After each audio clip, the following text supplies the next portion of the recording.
시작합니다.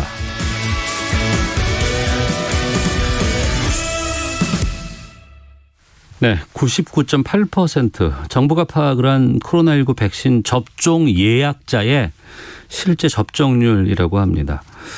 거의 모든 분들이 예약을 한 사람들이 백신을 맞다 보니까 최근엔 노쇼 백신 품귀 현상까지 벌어지고 있다고 하는데 이전에 백신 불신 이런 것들 참 많이 있다가 최근에는 접종 열기가 높아지고 있는 상황입니다. 지금 분위기 하반기에도 계속 안정되게 유지될 수 있을지 백신 상황 좀 방역당국 연결해 알아보겠습니다. 코로나19 예방접종 대응 추진단 안전접종관리반의 조은희 반장 연결하겠습니다. 안녕하십니까? 네, 안녕하세요. 예, 오늘까지 백신 접종 현황 같은 것 좀 정리해서 좀 말씀해 주세요. 네, 6월 9일 0시 기준으로 어제 하루에 73만 9,134명이 예방접종을 해서 현재까지 1,152만 7,605명이 접종을 완료하였습니다. 예. 아마 1차 접종이 현재까지 아마 900만 정도 넘었고 네. 2차 접종도 지금 203천만 넘어서 총 지금 아마 1,100만이 되었고요. 그래서 1차 접종이 아마 800명 저희가 지금 초과해서 현재 인구 대비 1차 접종은 한 17.9% 약 한 18%를 완료하였습니다. 그러니까 1차 접종하고 2차 접종까지 맞으신 분들 다 합치면 이미 1,000만을 넘었네요. 네, 그렇습니다. 그렇군요. 그러면은 상반기라고 해봐야 이제 지금 오늘이 6월 9일이니까 이제 내일부터 6월 중순쯤 들어가고 그럼 1,300만 명 플러스 알파는 충분히 가능하지 않을까 싶은데 어떻습니까? 네, 그렇습니다. 지금 예약 현황을 보더라도 많은 분들이 이게 참여하셔가지고 예약 현황대로 이제 접종만 다 하면은 아마 1,300만 플러스 알파에 대한 목표는 충분히 달성할 것으로 그렇게 추정하고 있습니다. 예, 그러면 수급 상황도 지금은 괜찮습니까? 네, 지금 아마 6월달 저희가 목표 달성에 대한 것은 아마 충분하다고 지금 추정하고 있습니다. 그렇군요. 접종자가 이제 늘면서 제 주변에서도 저 오늘 백신 맞았어요. 내일 맞으러 갑니다. 맞고 나서 몸이 좀 어때요? 이런 얘기들 막 서로들 막 그 접종기를 공유를 하고는 있던데 이상 반응 신고라든가 중증 신고 건수 이런 건 어떤가요? 네, 지금 중증 이상 반응은 6월 9일 0시 기준으로 3,700 정도가 일단은 들어와서 총 현재 38,000명 이상이 신고되어 있습니다. 네. 그래서 현재 예방접종이 아까 그 1차 접종이 900약 1,000만 정도가 된 걸 비교하면 신고율이 한 0.35%고요. 근데 대부분 아마 근육통이나 두통, 접종 부위의 문제여서 한 95%가 일반 사례이고 단 이제 사망이 한 200건 조금 넘고 그래서 이런 중단 이상 반응이 한 5% 정도 차지하고 있습니다. 네, 그런 그 수치에 대한 이상 반응에 대한 그 인과관계 같은 것들은 좀 시간이 필요한가 봐요. 결과가 나올 때까지는.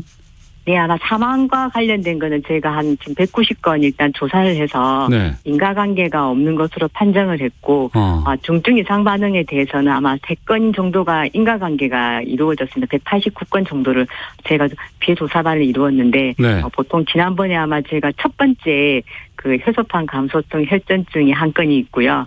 그리고 두 번째는 열이 너무 많이 나서 이제 경련을 일으키신 분이 계십니다. 그래서 그분이 두 번째고 아마 세 번째 케이스가 뇌동맥동 혈전이 있어서 이게 혈소판 감소성 혈전증은 아닌데 너무 젊으신 분이셔서 기저질환이라든가 원인을 찾지를 못해서 그분을 인정한 사례가 있습니다. 다만 지금 일반 이상 반응에 대해서는 이제 많은 부분이 저희가 보상 신청을 가능해서 그 부분은 인과성이 인정이 되고 중증 사례에 대해서는 3건만 지금 인정된 상태입니다. 네, 우리가 코로나19 관련해서 거리두기라든가 방역은 지난해 참 열심히 잘 했고 우리 국민들께서도 잘 따라 주셨습니다. 그런데 이제 올 초 들어서 이제 백신 접종 상황이 들면서 2월 26일부터인가 아마 우리가 백신 접종을 시작을 했던 것으로 기억이 되는데 이제 100일 좀 넘었거든요. 그동안 백신 수급 불안 문제도 있었고 부작용에 대한 걱정들 불신까지도 있었는데 예방접종 대응 추진단에 계셨으면 지난 100일간 좀 돌아보시면 느낌도 좀 있으실 것 같고 소외도 좀 있으실 것 같습니다. 어떤 말씀 주시겠습니까? 이 자리를 빌어서 국민 모든 분들께 감사 인사를 드리고 싶습니다. 그 이유는 이제 정부가 노력함에도 불구하고 다른 국가들보다 좀 전에 말씀했듯이 이제 배식 도입이라든가 접종의 시작이 늦었고 또 제가 하다 보니 여러 가지 약간 체계에 대한 이제 어려움과 불편함을 있었고 뭐 가짜뉴스 등에도 이런 여러 가지 악순환 속에서도 아마 정부를 믿어주시고 코로나19 예방접종에 적극 참여해 주셔서 지금 2분기 목표 달성을 무난히 달성하는 것이 가능한 것 같습니다. 그래서 다시 한번 국민분들께 이제 감사드리고 남은 기간에도 적극 참여를 부탁을 드리고자 합니다. 네.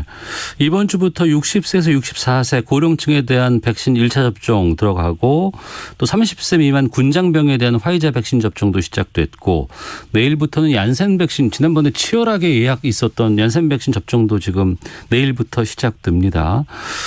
그러면 이렇게 가면은 순조롭게 지금 다 갈 수 있는 거죠? 어떻게 보세요? 네, 지금 백신 수급을 저희가 계속 이제 모니터링하고 그리고 예약자분들이 제 시간에 접종을 해주시면 이 부분은 무난히 제 상반기 제가 목표를 달성했던 1,300만을 충분히 목표 달성을 하는 것으로 생각이 됩니다. 네. 그런데 이런 뉴스도 있어요. 그 접종 예약에 대한 수요가 늘면서 접종 대상이 아닌 20대 회사원들이 대거 화이자 백신 예약에 성공했다. 그래서 이제 혼선이 빚어지기도 했고 뭐 이런 부분들이 있었는데 이건 잘못 예약된 것이라면서요. 네, 이 부분이 혼선을 드려서 양해를 부탁드리는데 아마 하게 된 동기가 6월 7일부터 진행된 예방접종 사전 예약이 2분기 접종 대상자분들이 계셨습니다. 30세 미만. 네. 그러니까 아스트라 사실 접종 제외자입니다. 이와 관련해서 이제 의료기관 종사자 는 보건의료인이라든 외 일반 종사자가 포함되어 있어서 직장 가입자 명단을 이제 활용했는데 다만 그 일반 의료기관과 달리 그 사업장의 부속 의원 같은 경우는 의원 종사자가 아닌 사업자의 종사자가 포함이 되어 있어서 네. 이걸 확인하지 못하고 이제 일반 회사원들도 같이 포함되는 혼선이 있었습니다. 그래서 예약 대상자가 아님에도 예약 완료하신 분에 대해서는 예약을 취소하고 개별 문자를 이제 안내할 예정이고 지금 안내하는 중이고요. 네. 아무튼 의료기관 중 그 부속의원 의료의원에 대해서는 실제 대상자를 별도 조사해서 등록 조치할 예정인데 이 부분은 혼선을 드린 점 정말 양해 부탁드립니다. 이외에 접종 대상자에 대해서 예방 접수가 원활히 진행되고 있고 예약이 조기 마감을 됨에 따라 이제 초과 수요가 확인되는 경우는 7월 중에 추가 예약 및 접종을 실시할 예정입니다. 네, 40, 50대 분들이 나는 맞고 싶은데 이거 언제 차례가 오느냐 너무 소외되고 있다라는 걱정들도 좀 많이 하시거든요. 이분들은 언제쯤 그러면은 예약 가능할까요, 이제? 네, 일단 그 3분기에 대해서 저희가 접종 지금 이제 물량을 계속 확인하고 있고요. 예. 아마 3분기에는 모든 분들이 좀 이런 접종에 대해서 선택이라든가 예약이 원활할 것으로 그렇게 저희가 예상하고 있습니다. 그럼 저 같은 경우는 50대 남성인데 그러면 한 7월부터는 예약할 수 있을까요? 네, 이 부분이 이제 접종 수급이 있어서 이제 3분기라면 7, 8, 9인데 네. 그 물량이 이제 회사마다 언제 이렇게 저희 쪽에 배정하는지가 3분기 토탈에서 오는 게 아니라 월간으로 이렇게 조정이 되고 있습니다. 그래서 네. 3분기에 대한 저희 그 전체적인 계획은 6월 셋째 주 정도에 아마 정부에서 발표를 할 예정입니다. 알겠습니다. 청취자께서도 의견 많이 주고 계시는데요. 4222번님은 생각보다 백신 접종이 빨라지네요. 다행입니다라는 의견도 주셨고 3352님은 무조건 인과관계 없다고 하면 오히려 국민 불안감 늘어납니다. 관련된 내용들도 좀 자세히 알려주십시오라는 의견도 주셨고 4473님은 매일 확진자 수 발표할 때 국내 백신 재고도 같이 발표해 주시면 국민들이 좀 더 안심할 것입니다라는 의견도 좀 주셨는데요. 그동안 여러 가지 백신 관련된 오해라든가 가짜뉴스 같은 것들이 꽤 많이 있었습니다. 많이 불식된 것도 있고 하지만 계속된 것도 있는데 일부 아스트라제네카가 싸구려 백신이다. 얀센은 효과가 6개월밖에 가지 않는다더라. 돌파 감염이라고 하는 백신 맞았는데도 이제 확진만 맞는 건데 대부분 화이자에서 나왔다더라. 이런 것들이 있는데 좀 어떤 말씀 주시겠습니까? 네, 그 아스트라가 싸구려 백신이고 효과가 없더라고에 대해서는 제가 이제 아스트라제네카는 아니지만 공식적으로 이 백신의 가격의 생산은 얼마만큼 기반 시설이 있고 투자가 어떻게 되어 있고 또 그 기업의 윤리에 따라서 가격이 결정이 됩니다. 네. 그래서 저희 쪽에서 수집하기로는 아스트라제네카 백신에 대해서 그 옥스포드 대학에서 개발한 제너 연구소가 과거에 이걸 개발했을 때 자기 본인들이 이제 공장이 없으니까 이걸 이제 공동 개발과 아스트라제네카 할 때 공익적 목적으로 계약을 한 것으로 알고 있고요. 그리고 기존에 이제 이런 기반 시설에 mRNA 백신과 달리 여기는 기반 그 공장이 있기 때문에 아마 mRNA 백신 같은 경우는 처음부터 공장을 짓고 기반 다른 새로운 시설을 지으기 때문에 투자 비용이 많이 들어갔지만 네. 이건 기반 시설을 이용했기 때문에 그만큼 투자 비용도 이제 적어서 가격이 낮게 측정이 되었다고 저희는 알고 있습니다. 네. 그리고 얀센 백신 같은 경우는 현재 지금 백신 개발이 저희가 12월부터 외국에서 지금 접종을 하고 있고 이 개발된 지가 다 백신들이 오래되지 않았습니다. 그래서 효과가 언제까지 가는지는 얀센이나 뭐 화이자나 이거는 계속해서 저희가 연구 용역이나 국제적으로 이걸 효과가 언제 가지는 지금도 진행 중이어서 네. 얀센 백신이 뭐 6개월밖에 안 가더라는 거는 다른 백신들도 지금 계속 롱텀하게 보고 있고 6개월 이상은 가는 것으로 저희들은 지금 알고는 있습니다. 근데 이제 이게 1년, 2년을 팔로우를 해봐야 되니까 네. 주고 관리를 하면서 그 여러 가지 정보가 있으면 같이 국민에게 공유하도록 하겠습니다. 네. 그리고 마지막에 이제 돌파 감염 화이자가 아마 있고 왜 아스트라제네카는 없지 않느냐 이게 문제가 있지 않느냐고 하시는데 제가 돌파 감염이라는 것은 일단 접종이 완료한 그러니까 저희가 아스트라제네카는 12주 간격이고 화이자는 3주 간격으로 2번 접종을 합니다. 예. 그래서 현재 많은 완료자가 있는 게 화이자가 3주이기 때문에 완료자가 아스트라제네카보다 훨씬 많은 숫자가 지금 되어 있고요. 그래서 거기서부터 돌파 감염을 확인할 수 있는데 아스트라제네카는 지금 2차 접종이 끝난 완료자가 굉장히 적은 숫자입니다. 그래서 이 부분은 끝까지 2차 접종을 둘 다 했을 때 비교하는 것이 네. 그 부분을 국민에게 정확한 정보를 드릴 수 있을 것 같습니다. 그래서 지금으로서는 짧은 그 2차 두 번의 간격이 짧은 화이자에 대해서만 조금 더 부각이 되어 있고 12주 완료한 아스트라제네카는 향후에 좀 더 주부를 관찰해서 이런 부분을 명확하게 알려드리는 바입니다. 그렇지만 돌파 감염의 그 숫자는 접종을 하시고 난 부분에 대해서 굉장히 적은 숫자이기 때문에 돌파 감염이 있더라도 꼭 접종은 완료를 해주셨으면 감사하겠습니다. 네, 접종하신 분들 특히 이제 뭐 준비해야 되나요라는 질문들 많이 오거든요. 그리고 해열 진통제에 대해서 궁금증들 참 많이 하시던데 면역 반응이 이제 발생을 할 때 그래도 이거 안 먹고 버티는 게 항체 형성에 도움이 된다라는 얘기도 있고 아니다 미리 백신 맞기 전에 미리 하나를 먹고 뭐 타이레놀 먹어야 된다더라 뭐 이런 얘기들도 있고 타이레놀이 수요가 지금 급증을 해서 물량이 딸린다더라 뭐 이런 얘기도 있습니다. 어떻게 해야 되는 게 맞습니까? 진통해열제를 드시라고 권장하는 경우는 발열이나 근육통이나 이런 경우는 굉장히 힘드시기 때문에 병원 가기 전에 보통은 한 2, 3일 되면은 발열과 근육통이 소실되지만 그중에 이제 힘드시면 네. 진통해열제를 저희가 권장을 합니다. 그렇지만 접종 전에 미리 이걸 드시는 거는 의미가 없고요. 어떤 부분은 이게 또 접종 면역 형성에 문제가 있다는 가설이 있긴 하지만 그렇다고 접종 전에 드시더라도 이 통증이라든가 발열을 막을 수는 없고 단 접종하시고 나서 이런 증상이 있으실 때 네. 그때 해열 진통제 저희 우리나라에서는 지금 아세트아미노펜을 일단은 권장을 합니다. 네. 네. 다른 아까 중에 그 비스테로이드계나 소염제가 있는 진통제도 있긴 하지만 아직 논문들이 이런 부분이 면역 형성과 정확하게 연관성이 있는 게 굉장히 제한적이어서 그래서 그 다른 국가에는 둘 다 권장하기도 하지만 저희는 이제 영국에서는 주로 이제 아세트아미노펜이 그래도 몇 개 일부 논문도 있고 하여 아세트아미노펜을 일단 만약에 발열이라든가 근육통이라든가 이런 굉장히 힘드신 경우는 진통해열제를 권장을 드리고 있습니다. 네, 정리하면 미리 먹지 말고 접종 이후에 열이 나면 그때 굳이 타이레놀 아니어도 괜찮으니까 아세트아미노펜 관련된 이런 약을 먹으면 된다. 이렇게 정리하면 되겠습니까?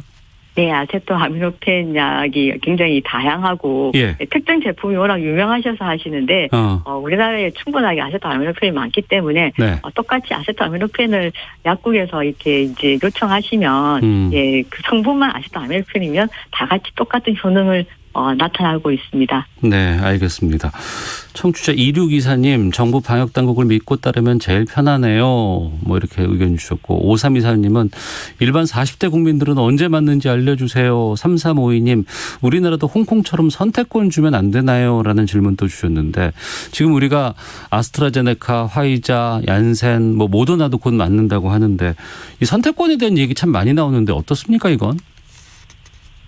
그 백신이 모든 물량이 한 번에 들어오면은 그런 부분이 있지만 이제 백신이 한정된 양이 그 절차에 따라서 들어오기 때문에 네. 제일 중요한 거는 이제 백신을 그러면은 똑같이 국민들에게 이제 드리기보다는 현재는 치사율이라든가 사망 입원율이 높으신 분들을 위해서 먼저 접종을 이제 해야 되고 두 번째는 이제 이분들을 좀 보호하기 위해서 그분들한테 가장 컨택을 접촉을 많이 하시는 분, 그리고 필수, 국가에서 이제 이런 분이 없으시면, 제가 이제 코로나19에 걸리면 2주간 격리하거나 아니면 다른 문제가 생기기 때문에, 네. 그런 이제 국가의 요 기간에 대한 이제 필수 인력을 접종을 하고 있습니다.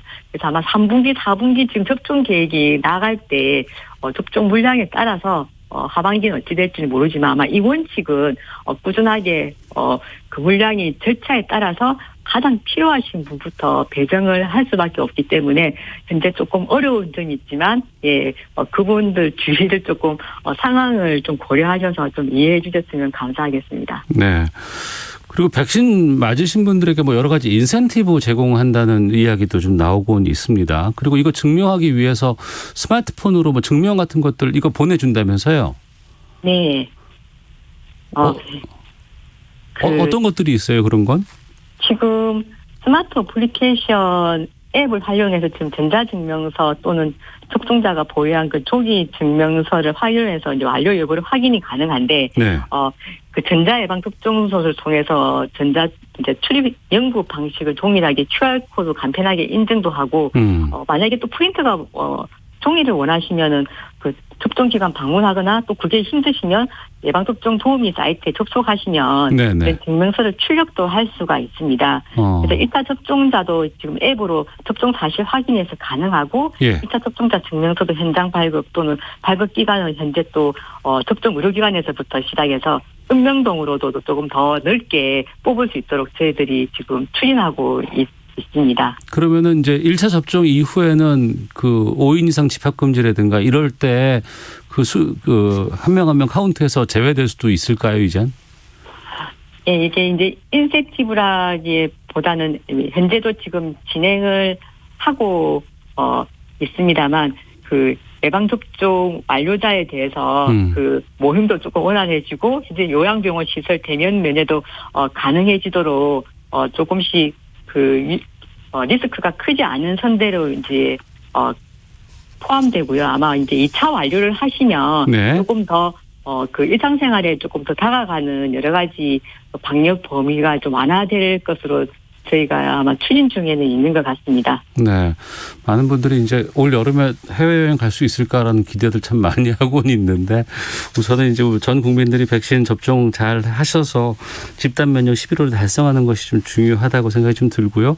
끝으로 백신 접종 관련해서 국민께 좀 전하고 싶은 뭐 메시지 있으시다면은요.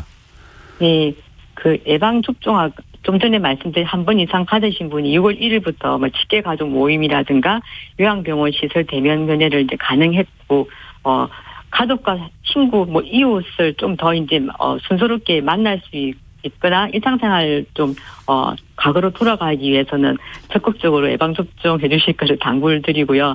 다만 그때까지 네. 코로나19가 통제되고 충분한 집단 면역이 생기기 전까지는 다중이용시설이나 유용시설 뭐 이런 부분에 대해서는 계속 지금도 일어나고 있기 때문에 꼭 마스크 착용, 충분한 환기, 또 의심 증상이 있으면 바로 코로나19 검사를 하셔서 기본 방역수칙을 철저하게 준수해 주시고 네. 실내에서는 마스크를 벗는 게 지금 되어 있지만 실내에서는 이게 집단 면역이 전국적으로 다하기 전까지는 꼭 실내에서는 마스크를 착용해 주실 것을 반드시 부탁드리겠습니다. 네, 백신 접종 순조롭게 진행되고는 있다곤 하지만 집단 면역 완성될 때까지는 방역 수칙 준수는 계속해 주시길 바란다는 것으로 이해하겠습니다. 오늘 말씀 고맙습니다. 네, 감사합니다. 네, 지금까지 코로나19 예방접종 대응 추진단 조은희 반장과 함께했습니다.